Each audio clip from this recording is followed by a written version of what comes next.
Namaste students, welcome to online 7th standard maths class. In previous class we saw exercise 4.1 first 5 sums. Today we are going to see about next sum. Now 6th sum, you see the shadow of a pole with the height of 8 meter is 6 meter. If the shadow of another pole measured at the same time is 30 meter, find the height of the pole. Okay, so shadow of a pole with the height, shadow of the pole, and the கம்பத்தோட shadow வந்து 8 meter lengthல இருக்கு, அதோட height, அந்த கம்பத்தோட height வந்து 6 meter. Okay, if the shadow of another pole measured at the same time is 30 meter.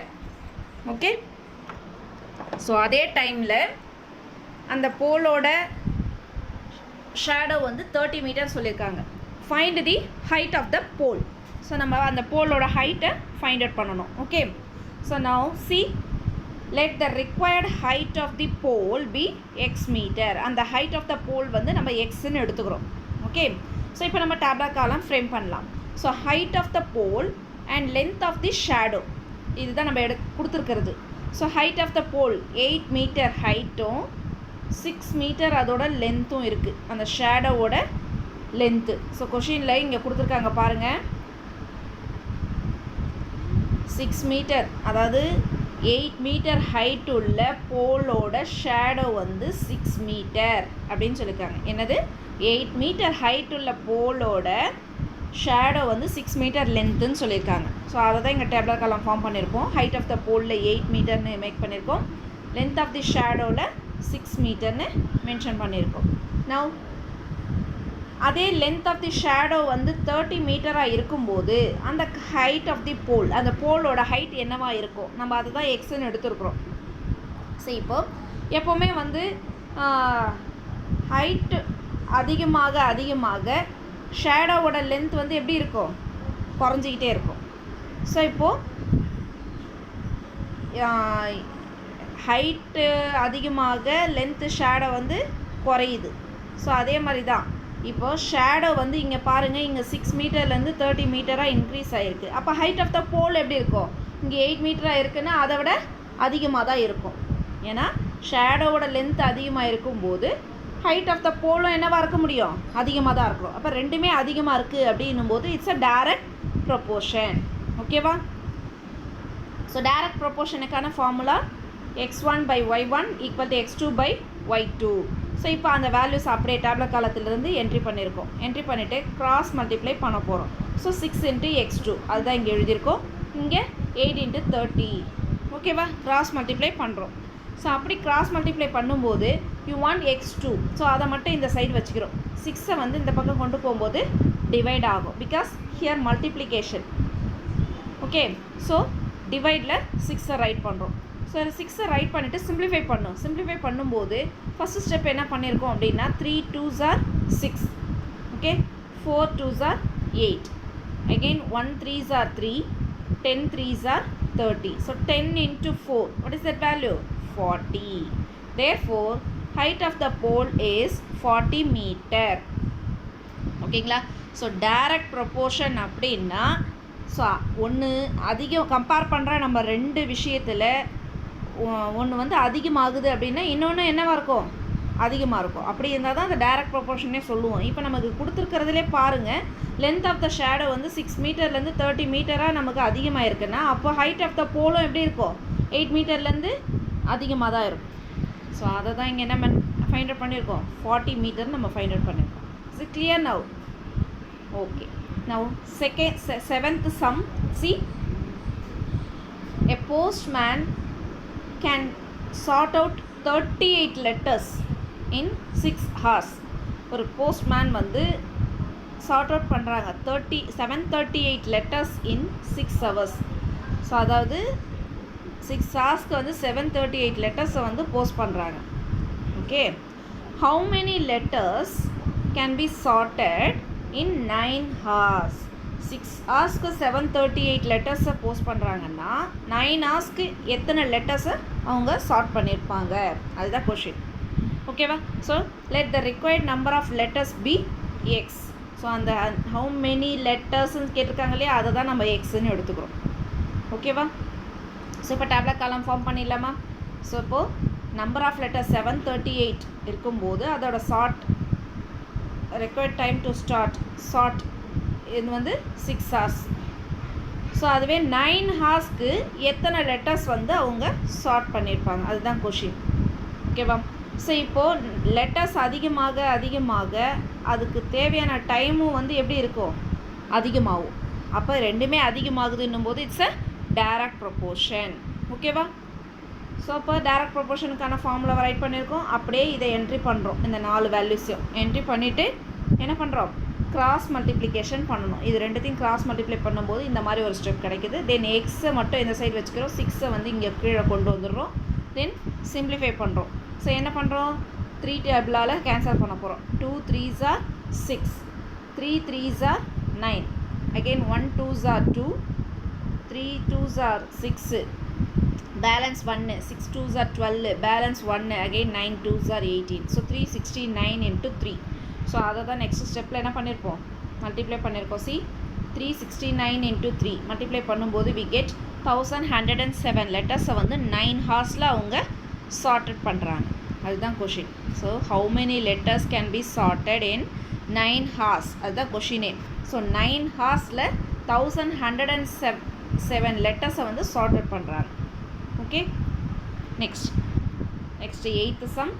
See, if half a meter of cloth cost rupees 15, so find the cost of 8 1/3 meters of the same cloth. என்ன சொல்கிறாங்க, half a meter cloth-ஓட cost வந்து 15 rupeesன்னு சொல்கிறாங்க. அப்போது find the cost of 8 1/3 meters of same cloth. அதே cloth 8 1/3 meters கிளாத்தோட cost என்ன, அதுதான் நம்ம find out பண்ணணும். ஓகேவா? ஸோ அப்போ நம்ம இங்கே பண்ணியிருக்கோம் பாருங்கள். Let the cost of cloth required be x. அதாவது நம்ம ஃபைண்ட் அவுட் பண்ண வேண்டிய கிளாத்தோட காஸ்ட் வந்து எக்ஸ்ன்னு எடுத்துக்கிறோம். ஸோ காஸ்ட் ஆஃப் கிளாத் வந்து 1/15 rupees. Cost of cloth 15 rupees இருக்குதுன்னா அதோட லென்த் எவ்வளோ சொல்லியிருக்காங்க, half a meter கிளாத்தோட ப்ரைஸ் வந்து 15. 8 1/3 கிளாத்தோட ப்ரைஸ் என்ன, இதுதான் நம்ம ஃபைண்ட் அவுட் பண்ணணும். ஓகேவா?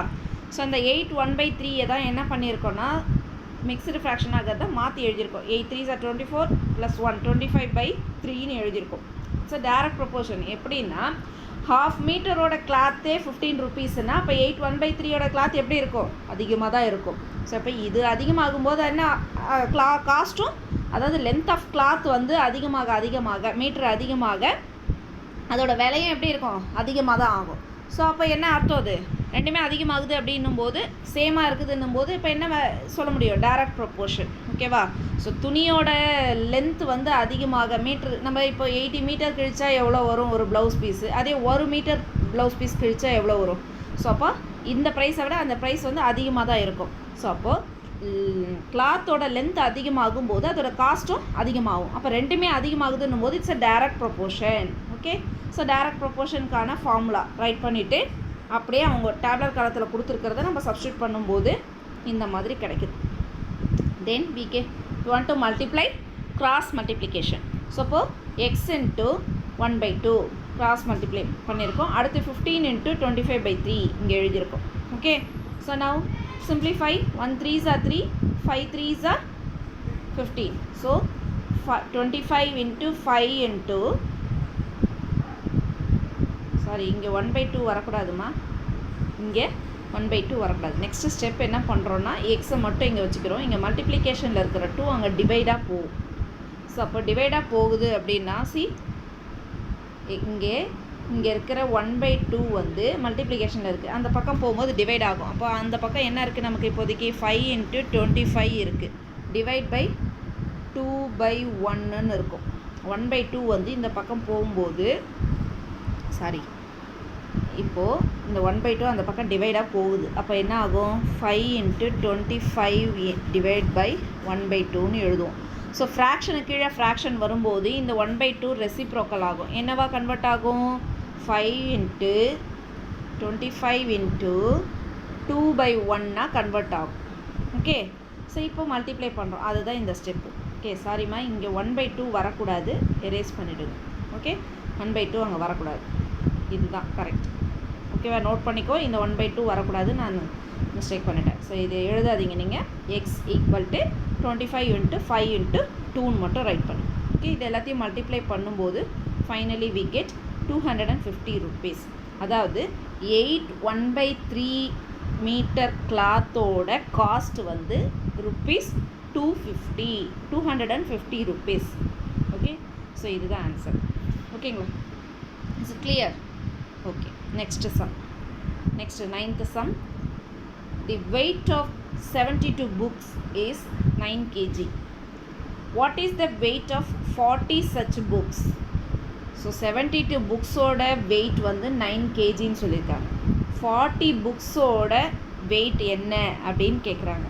ஸோ இப்போது நம்ம இதை வந்து யூஸிங் யூனிட்டரி மெத்தட் அப்படின்னா இங்கே 72 புக்ஸோட வெயிட் வந்து கொடுத்துருக்காங்க. அப்போ நீ 1 புக்கோட வெயிட் என்னன்னு ஃபஸ்ட்டு ஃபைண்ட் அவுட் பண்ணணும். ஸோ அந்த மாதிரி ஃபைண்ட் அவுட் பண்ணிவிட்டு 40 புக்ஸோட வெயிட் என்னன்றதை கால்குலேட் பண்ணுறதுக்கு தான் என்னது using unitary method.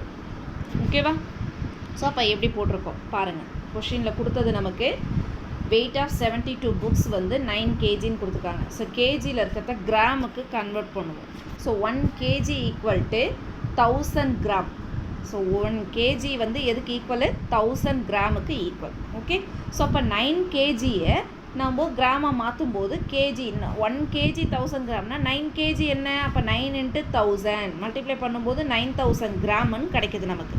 Okay, 9000 gram அப்படின்னு கிடைக்கிது. இப்போது வெயிட் ஆஃப் 72 புக்ஸ், 72 புக்ஸோட வெயிட் வந்து 9000 கிராம்னு கிடச்சிருக்கு. அப்போ நீ ஃபஸ்ட்டு வெயிட் ஆஃப் 1 புக்குக்கான வெயிட்டை கால்குலேட் பண்ணணும். 72 புக்ஸோட வெயிட் வந்து 9000 கிராம். 1 புக்கோட வெயிட் என்ன அப்படின்னு கால்குலேட் பண்ணும்போது அப்போ 9000 டிவைடட் பை 72, அதை தான் சிம்பிளிஃபை பண்ணுறோம். எப்படி பண்ணுறோன்னா சி 9000 டிவைடட் பை 72. இப்போ நம்ம சிம்பிளிஃபை பண்ணலாம். 9 டேபிளில் 8 9s are 72, 1 9s are 9, இந்த 0வை அப்படியே போட்டுக்கோம்.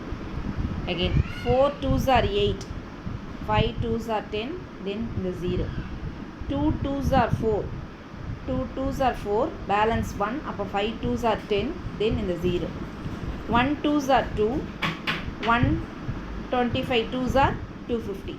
ஸோ அப்போது ஃபைனலாக உனக்கு என்ன கிடைக்கிது? 125 கிராம். ஸோ அதை தான் இங்கே மென்ஷன் பண்ணியிருக்கேன்.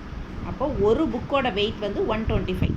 அப்போ 40 புக்ஸோட வெயிட் என்ன அப்படின்னும் போது 125 இன்ட்டு 40 புக்ஸ் மல்டிப்ளை பண்ணும்போது 5000 கிராம். ஸோ கிராமில் சொல்லும்போது 5000 கிராம்னு கிடைக்கிது. அதுவே கேஜியாக சொல்லும்போது 5000 1000ஆல் டிவைட் பண்ணினா we get 5 kg. ஓகேங்களா, 5 kgன்னு கிடைக்கிது. ஸோ 40 புக்ஸோட வெயிட் வந்து 5000 கிராம். ஸோ ஆர் இப்படியும் எழுதலாம்.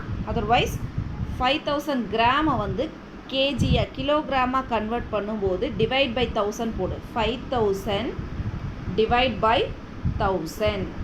ஸோ அப்போ டிவைட் பண்ணும்போது என்ன ஆகும்? ஆட்டோமேட்டிக்கலி 3 0 கேன்சல் ஆயிடுச்சுன்னா 5/1. 5/1 is equal to 5 kilogram.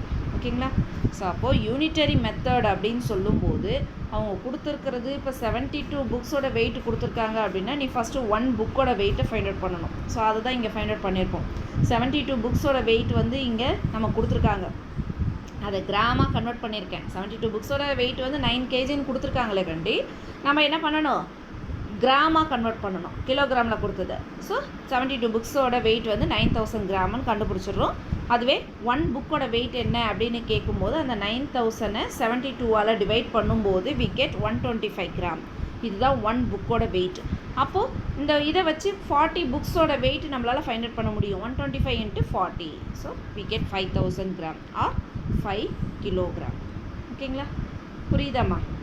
Okay, தேங்க்யூம்மா.